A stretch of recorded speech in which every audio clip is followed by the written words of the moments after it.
Well, hello, everyone. And it's great to be here in Dublin with you all. And I'm glad the weather is cooperating. So, oops, I went too fast. Let's adjust this. OK. So we're all here today now in this room because, in this conference, because we share a passion. And that is a passion, a common passion, for starting and building companies. I've been fortunate to be part of several companies that have become, since its inception, multi-billion-dollar enterprises. And today, I head innovation for a company called RingCentral. RingCentral is a public company. We're a global provider of cloud communication and collaboration. And what we do is we enable businesses to have their workforce, which is distributed and mobile today, to work from anywhere and with any device, through voice, video, web conferencing, team collaboration, text, and even fax. And RingCentral services over 350,000 customers worldwide. So part of my job is to innovate, and a big part of my job is to innovate in a larger company. But ever since I graduated from college, and in college, I've always wanted to start companies. I'm always gonna have that urge to start something new. I'm always intrigued by entrepreneurs who talk about their ideas and the vision. And so one of the things that I remember from my days of running a startup, and all of you are probably experiencing, running companies, starting companies from scratch is really hard. It's not just hard, it's nearly impossible. The odds are against us, and we all know what the odds are, 1 in 10, 1 in 20, and it drops down from that. But we try again. To quote Einstein, he says, "You never fail until you stop trying." And so we try.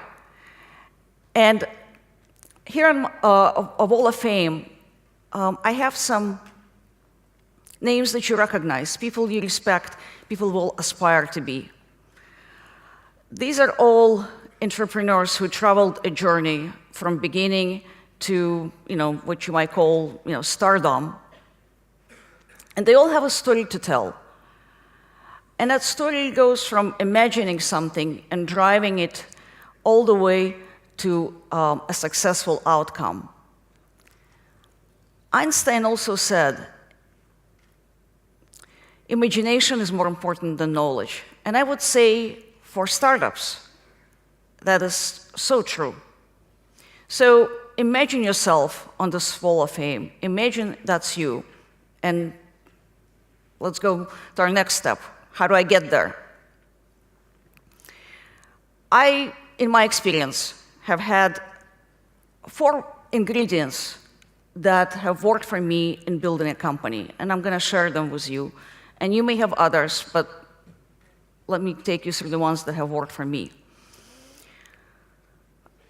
You have to have an idea that's timely, that's discrete, and that solves a specific pain point. You have to have a great team. You have to have a minimal viable product and a strategy for growth. Oops. Another way that I look at this is in terms of what questions do I ask myself? And these are what to do, who to do this with, how do I do it, and then what? So let me take them one at a time. First question, what to do? Well, you need to start with an idea that's timely, that's discrete, that solves a specific pain point. And let me give you an example of a couple of ideas where timing played a crucial role. Back in the early days of internet, when there's a lot of momentum behind new companies forming, expecting a lot of demand. A company called Webben built a business around delivering groceries to your home. And they did really well in terms of presenting the vision. They went public. They had a significant market valuation, and then a year later, they ceased to exist. So what happened? Well, their cost of infrastructure accelerated, far accelerated the acquisition and monetization of their customer base. The reason is there was just not enough users on the internet back then. We didn't have our mobile smartphones from which we could order stuff. They just wasn't there. And so the demand, the usage just wasn't there. And yet today, you have plenty of examples of the same type of business doing well, succeeding, from Amazon to Instacart, and it's almost become now a way that we order household goods, we order groceries. So timing plays a crucial role. An idea can be great, but the timing may be not there. And often in the business of entrepreneurship and what we do, trailblazers like Webben are the ones who ultimately don't necessarily make it. I want to share another example with you, names you are probably familiar with. Arguably, social networking was defined by MySpace. And I don't know how many of you were users of MySpace? Some, but not too many. Well, MySpace was doing really well. In mid-2005, 6, they were the only game in town. I mean, I remember my son, on it with his friends, and I thought that was it. There's a new way that kids are going to interact with each other. And then came Facebook, and Facebook took over. What happened? And this retrospection comes from the former CEO of MySpace. And what he boiled it down to is this. MySpace connected people with friends as well as their fake identity, not their fake identities of people impersonating other people. Facebook required authentication from the get-go. And so the network that you built on Facebook became a network of your real friends. And what that proved is that people wanted to connect it with real people, not with fake. So next is who to work with. An idea is important, but I would almost argue that the team is more important because you can morph on the idea, and people do, and ideas pivot, and companies do that all the time. But your team, it's hard to swap out team members. So I have 4 filters that I put to putting my team together. You need a very well-functioning team, a cohesive team. And the filters that I use to understand whether I've got this or not are the following. First is shared background. People who you've gone to school with, people who you worked with, people you network. You have that common fiber. It helps break down the barriers and build trust. Now, I talk to entrepreneurs a lot, and they ask me, well, couldn't I network at a conference and find my co-founders there? Of course you can. And places like this are an awesome place to look for co-founders, if that's what you are looking for right now. But be careful in the sense that building a co-founding team is like building a family. And you don't just meet a person and move in together. you date, you get to know each other. So do the same. Get to know people you're going to build companies with. Do your due diligence. And that will pay off. Next is, not everyone on the team can be a CEO. So having a well-defined set of roles, and ideally complementary skills that go into these roles, is very helpful. And there's one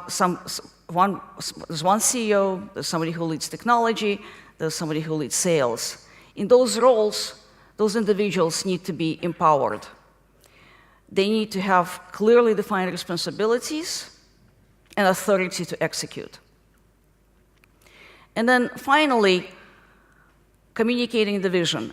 And I don't mean here just what you put in your slides in terms of the elevator pitch. You got to do that.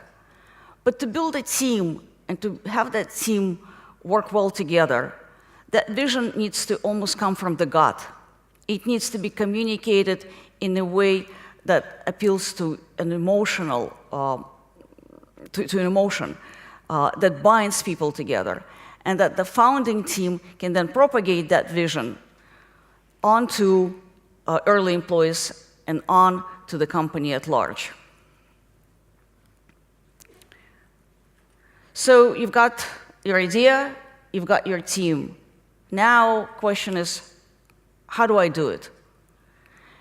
As an entrepreneur, you have a responsibility to build a company around what people want and need. And for that, we research, we test, we see how our idea will interact with our prospective customers.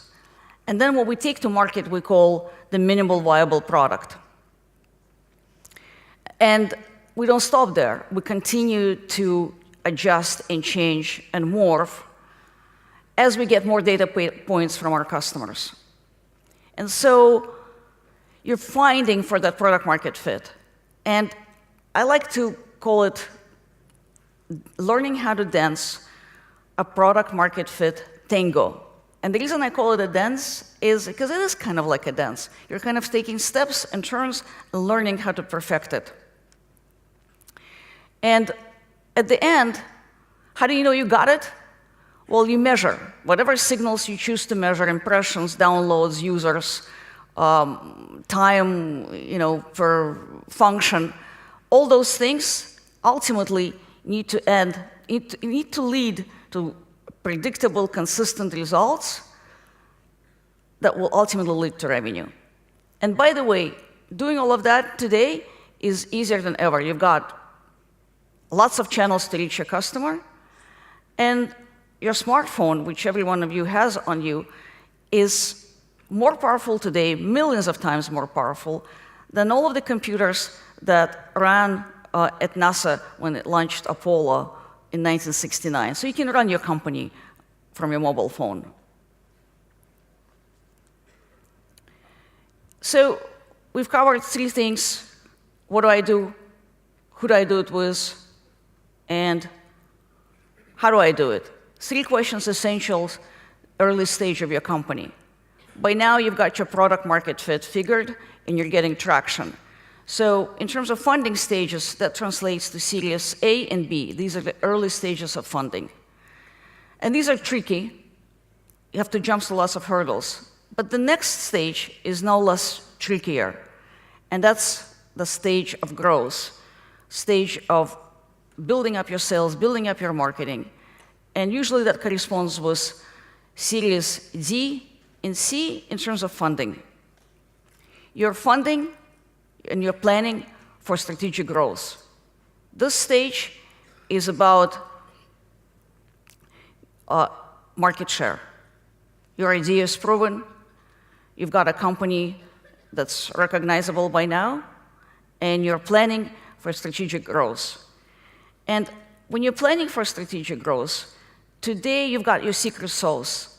And I call that secret sauce looking to the cloud for growth. And I'll explain to you why. And I break it down into three elements. One is infrastructure investment. When you start a company today, You go to public cloud, Google, Amazon, AWS, and you can be off and running. Long are gone the days when you had to buy hardware and install software on it. So with that, you can focus on your product, and you can do it faster, with less cost, fewer people. But you don't stop there. You got to continue to plan your investments, because you have to be in a cycle where you're preparing for growth in the most flexible possible way. And companies disrupt themselves, companies get disrupted, and bad infrastructure investments are very costly. And I'll give you an example of a company that's a very sizable company, Avaya, in communication space, that recently filed for bankruptcy. Now, they have lots of customers, good products. They sell on-premise phone systems as an example of what they sell. And so 10 years ago, they put a debt structure in place to support their hardware business that today is not seeing the same kind of demand as it did 10 years ago.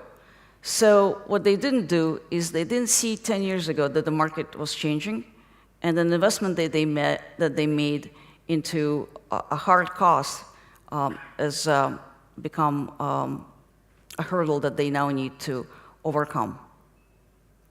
So plan your investments with diligence and looking into the future.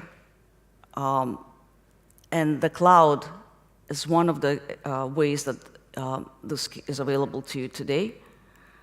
And that applies to your business processes and systems. I don't know anybody today who installs a CRM system. You go and you to the cloud, and you can get anything from a CRM system to an HR system to a marketing system, and the list goes on. Companies like mine, RingCentral, provide you with communication systems in place. And you don't have to buy a system today that services 100 people from the get-go. You can go to a website, download an app, configure it, and scale as you go. So it's good enough to service a team of 2, and it's good enough to scale to thousands. And then finally, I would say that in today's world, and for any company, and it's probably been that way forever, but especially today where talent is scarce, and talent is one of the most important assets of any company, you have to look to a distributed workforce. And so you need that distributed workforce, that global workforce, to work well together. And again, I would say look to the cloud as companies like Asana that provide project management, enable teams to work remotely well together, technologies like Glib for collaboration, GitHub for code repositories, and I could go on. These are all things that you need to have to be able to have your workforce that's distributed work effectively and efficiently together. So with that, I'll recap my 4 strategies. They are a timely idea that solves a pain point, a great team, a strong product market fit, and a well-planned strategy for growth. And continue to innovate. And to close out, I want to paraphrase something that I recently read that a founder of Airbnb said in an interview. And Brian Chesky is his name. I'm sure everybody here knows what Airbnb is. One would argue they're an innovative startup. They've disrupted the hotel market. They disrupted the rental market. They've done all these things. They're a young company. And yet, what he said is this, which really struck a chord with me. If we don't grow past what the inventions that got us to this point, the very thing that led to our success may be what will lead to our demise. So I'll leave you with that. I thank you for your time, and I wish all of you the best of luck with your undertaking and your entrepreneurial endeavors. I think we've got some mics, and I think we've got a couple of minutes for questions, so I'll open it up. Yes, please. Thanks for your talk. Appreciate it. Thank you. And you maybe repeat the question. In a startup, one of the biggest challenges is IP and protecting the IP and selling away your pound of flesh too early for early investors or VCs, whatever. How do you protect that IP, or what strategy could you suggest to protect control of that, control of your company before you jump into, as you said, C and D level seed funding? Do you have any? All right, so I think the question is you have IP, and you essentially have to raising money, you give away part of your company. And control. Sorry? Company and control. Company and control. So my answer to that, all my companies have been venture funded. Those I started, those that I've been part of. Funding is a necessary, call it an evil, but it's absolutely necessary. If you don't fund in time, there's more than one company with an idea, and that idea is only good when it's timely. So you got to get to market, and you need funding to get to market. To gauge whether you're ready to get to market is only you can, based on the tests that you run, based on whether you've got your minimal viable product. What I would say is you have to give away parts of your company, but you're not giving them away. You're getting capital for them, and you're getting people on your board. So the best investors become they're an asset to the company. They're on your board, and they're your partners. So you need to be careful in terms of how you measure where you are, and when you understand where you are, then your next step has to be commensurate with the part of the company that you're trading in for the capital that's being invested. But it's a good thing. It's a good problem to have. Anyone else? Well, it's getting to the end of the day. So again, thank you all for listening. Thank you all for coming. And if you have any questions for me after, I love meeting entrepreneurs, and happy to exchange ideas, thoughts, and have a great evening. Thank you.